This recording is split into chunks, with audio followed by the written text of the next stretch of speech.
play devil's advocate for some of these people who would be on Epstein's list, and you brought this up earlier, but like theoretically, if I'm a Bill Gates and this guy has access to all of these people, and I'm concerned with wealth. I guess he's already been convicted of the pedophilia, so even associated with him is crazy. But theoretically, it's like, well, he could connect me with that billionaire and that billionaire and that. Well, that's what happened in Bill Gates' case. So Bill Gates, if you guys remember, well, it's complicated. There's a lot of reporting about it, but allegedly, he would use Epstein for marriage advice and things like that. Sketchy. She's too old. Yeah, that's what came out. I mean, actually, this is important on the Bill Gates story. Melinda Gates divorced him over the Epstein thing, and is that confirmed? That's what she says. Okay, well, that's the timing. That's what she says. Like, I would say that too. But guys, of let's course stick you would with say that. Because here's the thing. It had to be bad because Bill Gates was an obvious philanderer for over 20 years for their entire marriage. Yeah. So what was worse than that to get you to divorce him? Yeah. There had to be something. I think there was something sketchy that she found out. Like, look, maybe she was just appalled by all the reporting, but she knew. Look, everybody at Microsoft knew that Bill Gates was having affairs. This is already documented. It's out there, like in terms of his conduct with women over the last 20 years. Yeah, so it can't have been as bad as to support what you're saying. There's an income level where it's like, come on, they're multi-billionaires. You know what I mean? Come on. They probably are not even in the same country, right? They're both like vast estates that can just move around on private jets. So. Again, oh my God! I did not really, like that he had. This is Melinda Gates. I did not like that he had meetings with Jeffrey Epstein. Right. No, I made that clear to him. He was abhorrent. He was evil personified. My heart breaks for these women. Yeah, I guess you got to say that. Yeah, but it's one of those things where there might be something else going on. How many feel that way? Sorry. Do we know the first time? What's the gap between the divorce and the first time this guy meets Epstein? Because I think there's like 12 years where Melinda could have left. Yeah. Do you not like that it got out? Well, that's part of it. I mean, so if you don't like that it got out, maybe you shouldn't know. I do not know. Maybe you shouldn't know. No, I think she could have left earlier if she was so bothered by it. But I think what Alex is saying, maybe she didn't know. She didn't know. I think she didn't know because all of the stuff is about his. And I think actually she may know even more than we all do about what was going on in some of those rooms. Wait, why? Well, maybe it's like she asked him to come clean and he came clean, or maybe there's some stuff in court documents and lawsuits and others, but have been alleged against him that again could have been catch and kill. Like that will tell you everything. It was like billions. We can look at it. It's going to be billions. Yeah, it's going to be billions no matter what. So it's what was it, 40 billion, something like that? Maybe 50. And control of the Bill and Melinda Gates Foundation. They agreed to continue those two things together. So there's something going on. That's all I'm saying. All right. 12.5 billion grant for her philanthropic work. Can you hit show more? Maybe I'm thinking Mel. Oh, they had no proof. They had no prenup. Division so she got to give it no matter what. Right. Yeah. She was going to get it no matter what. So let's be honest. okay. Right. So anyway, my thing is like, why now? I just think again, she knew about his cheating. Like it had to be worse than that. I don't really know what it was. Or just public. Or public. It's possible. But Bill Gates met with Epstein because he was trying to win a Nobel Peace Prize.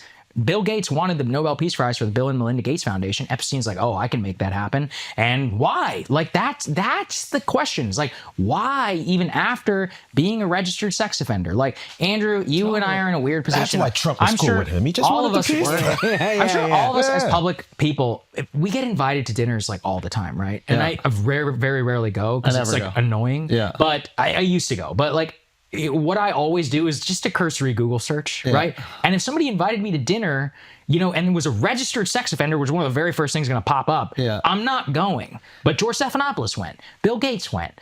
Reid Hoffman. Why do you think they went?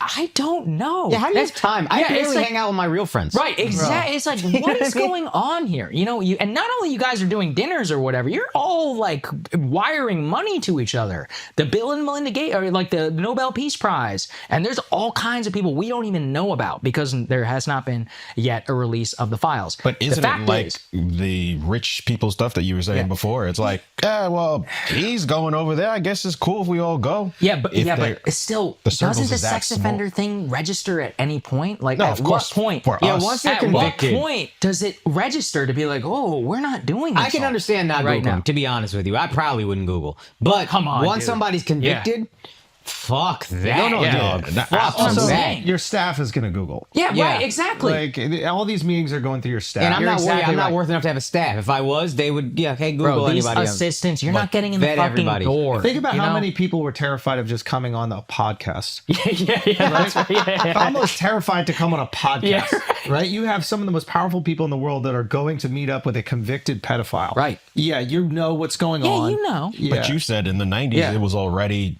common knowledge It was that he common likes them young. So Yeah, it's but like they there's knew a that back big then. difference being a Yeah. registered sex offender. Yeah, there's There's a plausible PR issue. deniability before that. But they not- all rationalize it. I'm sure their staff says, yeah, look, he was given such a light sentence because it was kind Right. of bullshit. Yeah, the, that's the true. charges were You trumped up. know that the girl was Listen, underage. yeah, And so She the whole was thing just was trying to get a overblown, hand and job. you're about to get $2 billion in a peace prize in your Right. foundation. Yeah. And then you go, all right, for $2 billion, Think I how can many have, people I could help. I with can have the- a closed door meeting with the This guy. is the weirdest thing. It's the reputation laundering. Like, again, we're talking about Bill Gates. We're talking about MIT. We're talking about the Ivy League universities. We're talking about some of the world's most professional and smartest scientists who are going over to his house for dinner, who are, accepting grants for his work at the MIT lab, all of this is post-conviction. Guys, you don't just give money to MIT. They have enough money. They don't just take it from anyone. They do extensive background research to make sure that you can put your name on something To that and they point- know what's happening. I have a Yeah. friend of mine who has a real estate fund or whatever, Sure. and he got investment from these institutional places like MIT and that,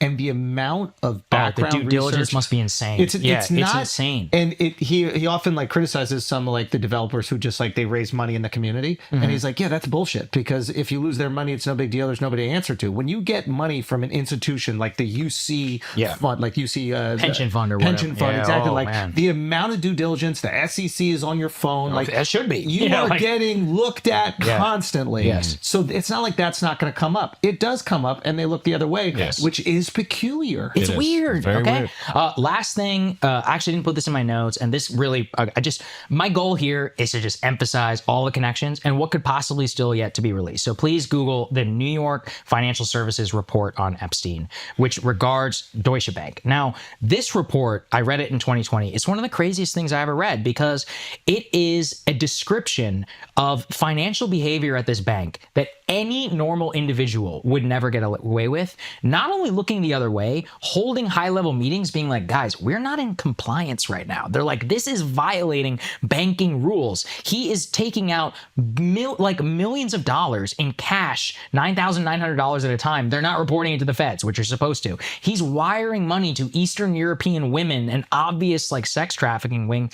Post-conviction, which, by the way, post-conviction, they weren't even really supposed to be doing business with them for the reputation of the bank, but they cite in the Deutsche Bank settlement with the New York Financial Services internal emails where they're like, hey, he's really good for business because he connects us with a whole lot of people. These are out in the open, right? And inside, you literally watch as lower level compliance people who don't know what's up flag to their bosses, and they're like, guys, what are we doing here? Like, this is violating bank rules. And they're like, hey, shh, stop, right? I mean, I'm talking all the way up to the highest level of the bank where internal conversations are had in multiple times. This violates multiple bank policies. It violates the law, in this case, New York State law, about the way that you're supposed to conduct yourself as a financial institution, looking the other ways, all these insane wire transfers for millions and millions of dollars. So to me, that's my final thing here. These are the files I want. I want the actual banking records. I want the LLC formation documents. Follow the money. I want the trust. Yeah, from The Wire, my favorite quote,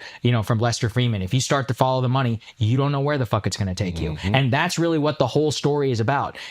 And yes, I understand the salacious details, and I spent a lot of time on it here, the pedophilia investigation and all of that, but it's secondary to the level of influence that he had. And to the extent that it mattered because he was so important in some respect that everyone was either able to look the other way or enable it or empower it, and to make it happen in such a systematic way that involves all the world's most powerful elite. So that's my final thing, is release the Epstein files that actually matter and show us who he was. It's not just about intelligence, it's about the financial network. And the reason I think that it's being covered up here is because it does implicate everybody. I think it implicates multiple governments, specifically the Israeli government. I think it also implicates the United States government. I think it's very uncomfortable for the world's richest and most powerful elite. It shows, in the Bush administration, it shows the Trump administration, it shows the Biden administration who sat on some of these.